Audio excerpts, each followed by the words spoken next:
তো রেডি হয়ে নিলাম, বেরোচ্ছি।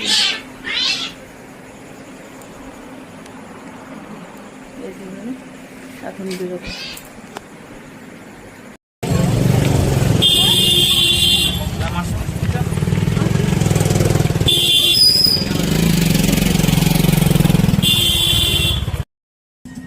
তো আমরা রেডি হয়ে তো বাইরে বেরিয়ে গেছি, এই যে মেলায় পয়লা বৈশাখের দিন রাত্রেবেলা। প্রত্যেকবারের মতন এবারও আমরা মেলায় গিয়ে, আমাদের এই দুদিনেরই মেলা হয়, প্রথম দিন আর 14 তারিখ আর 15 তারিখ, আর পয়লা বৈশাখ দিন, আর পয়লা বৈশাখের আগে চৈত্র সংক্রান্তি, আর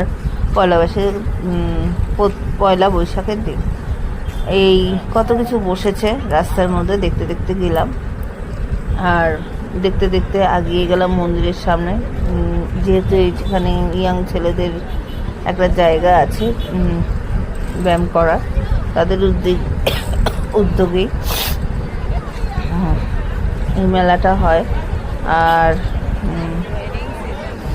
এই যে এখানে বজরংবলীর পুজো হয়, সেই আমরা এখানে গিয়ে মন্দিরে ঠাকুর দর্শন করে নিলাম। আর এবারে একটু কিছু একটা কম ছিল, কারণ প্রত্যেকবারে প্রসাদ পাই, এবার আর পাইনি।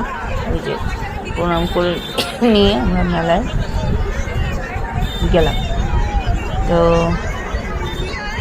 এখানে ইয়াং ছেলেদের সব পুজো টুজো করে, তাই ব্যায়াম ট্যাম করে।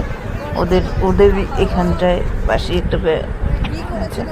এই যে আমার সব না, সরি, আমার ছেলে আর হাজব্যান্ড, তার সঙ্গে আমরা আবার মেলায় মেলা ভিড় বাচ্চা মানুষ তো মজা আলাদা। ও চলে যাচ্ছিল জায়গায়, আমি ওকে ডেকে নিয়ে আবার আমার ছেলে চলে যাচ্ছিলো, জামা কাপড় পরে আমরা সবাই বেরিয়ে গেছিলাম।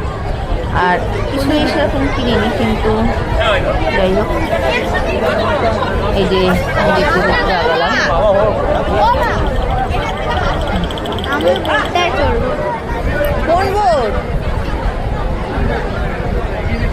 অনেক জিনিসই বসেছে, কিন্তু তাও এবার অনেক কিছুই বসেনি, কারণ দু জায়গায় মেলা ছিল, এই জন্য আমরা একটু ফটোও তুলে নিলাম।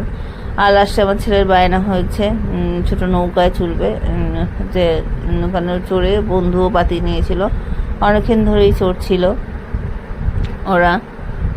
চড়তে চড়তে গল্প টল্প করছিল, আর আমিও ভিডিও করেছিলাম। দেখতে অনেক বাচ্চাগুলো চলছে, তারা বাবা মারা সবাই রয়েছে পাশে,